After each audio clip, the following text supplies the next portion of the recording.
While most of the families decided to weather the storm at the campsite by the river, Kevin and Dalton took Lily, Phoebe, and Miranda to higher ground in the woods. But once the storm began and Kevin went into their tent, Lily didn't think it was appropriate for him to be in there with Phoebe. "What's the problem? We're not on a date, it's a tent. Do you want me to go out there and get soaked? Or should I throw Dalton and Miranda out of their tent?" Kevin complained. He really didn't understand what Lily was thinking.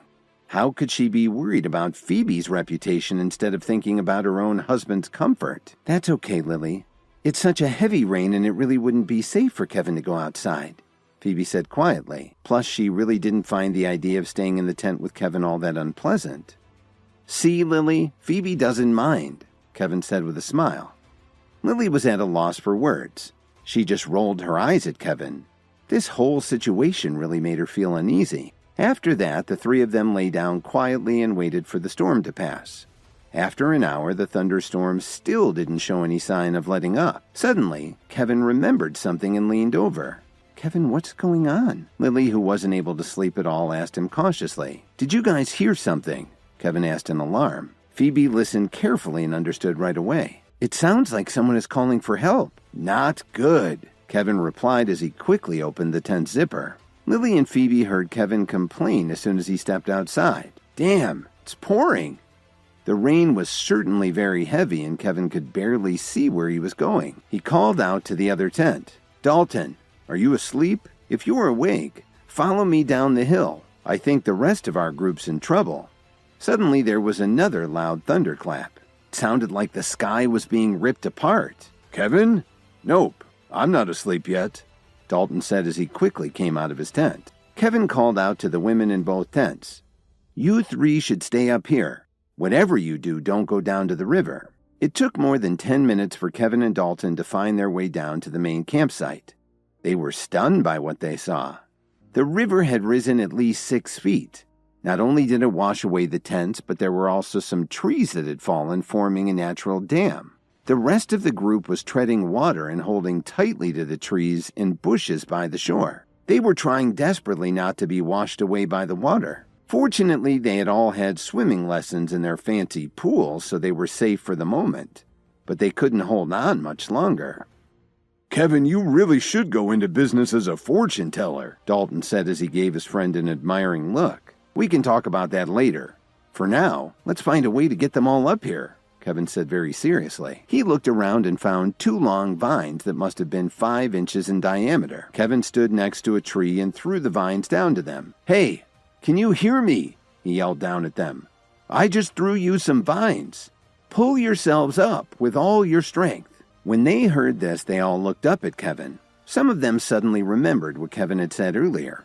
He really wasn't looking for an excuse to leave. Some even regretted not listening to Kevin's warning. "Mr. Williams, pull me up first. I'm too young to die," one of them yelled out. "Get me out of here. I promise I won't laugh at you anymore," another one called to him. They all started shouting frantically. Then another tree fell into the water and there was a loud scream. They were frightened out of their wits. Kevin and Dalton looked at each other and couldn't help shaking their heads.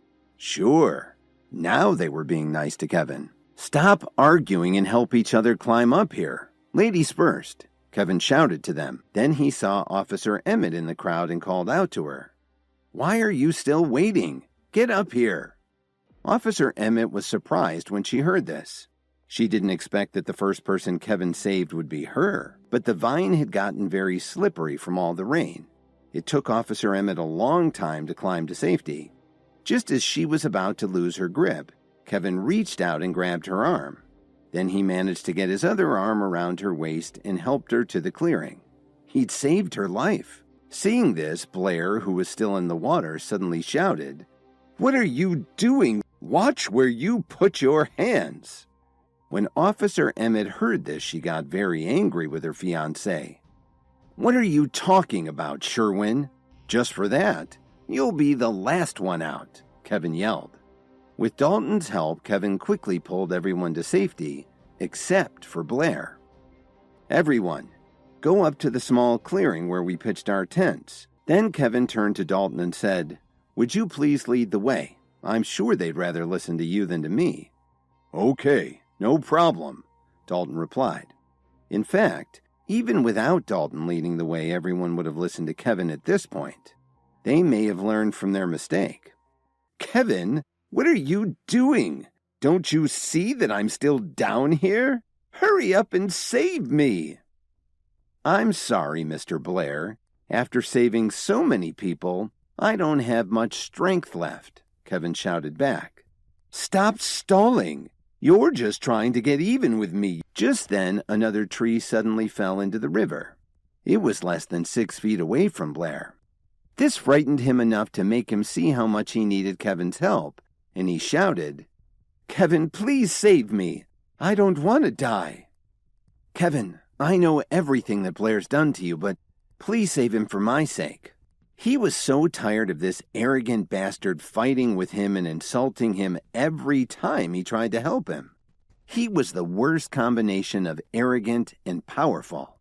If he rescued Blair, Kevin was sure he'd still have trouble with him in the future. Maybe I'll save him, but you have to say the magic word. Please, Kevin said very seriously. Immediately a smile appeared on Officer Emmett's face. She knew very well that Kevin was giving her a chance.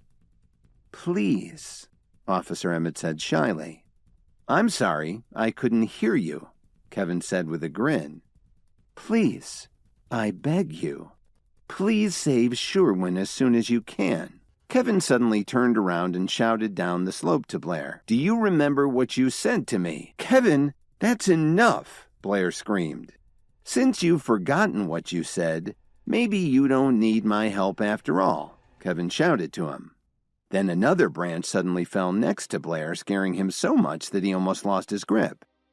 Kevin, please, I'm begging you to save me. I really don't want to die, he sobbed. Are you sure you want to come up here in the woods? You know there might be cougars here, Kevin taunted him. Yes, I admit it. I arranged for someone to dress up in a cougar costume. Now please save me. I'm too young to die. A fake cougar? It can't be. How could you do such a thing? I wanted to look like a hero in front of Kelly, so I found someone to pretend to be a wild animal. Officer Emmett froze when she heard him say this. Do you still want me to save him? She didn't answer Kevin's question. She just quietly turned around and walked away. Consider yourself lucky, Kevin said as he threw the vine down to Blair. After he had climbed up the slope to safety, Blair saw Officer Emmett walking away. He didn't even say thank you to Kevin before chasing after her. When Kevin returned to the camp, Lily immediately jumped out of the tent. Kevin, did you save them? Lily said in disbelief. Not all of them. Dalton also helped. Kevin, I'm so proud of you. Lily had already asked Dalton about the rescue when he came back to the tent leading the group. When she found out that it was Kevin who had saved everyone, Lily was stunned. As she thought about everything that had happened today, she simply couldn't believe that everyone still despised her husband and called him a loser. It's still raining hard, and it's kind of chilly. Why don't you go into the tent and rest? Miranda had been poisoned by the golden fruit that Dalton had picked by mistake. Kevin knew that this kind of fruit was very rare, especially this far north. He didn't want any of them to be damaged by the floodwaters. When Kevin got down near the river, he looked around and finally found 2 trees that still had some undamaged fruit. It looked like there were about 20 that had survived. The night passed very quickly. The next day, nobody was really in the mood to play, so Blair's family managed to get where there was cell phone coverage to call for some limos to come pick them up early.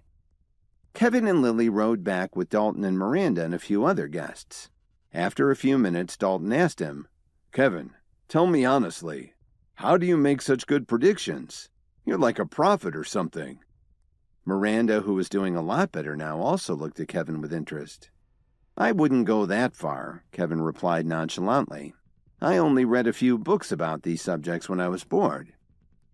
Suddenly, the driver slammed on the brakes, tossing the passengers around in their seats. I'm very sorry about that, but there's a tree blocking the road. They all looked at where the driver was pointing, and sure enough, there was an enormous tree that had fallen across the road. There were also a few people standing in the road, scratching their heads and trying to figure out what to do. But Kevin thought to himself, Something doesn't look right. Hi, Kevin here. If you're wondering what happens next, then stay tuned on the Pocket FM Universe channel for more episodes.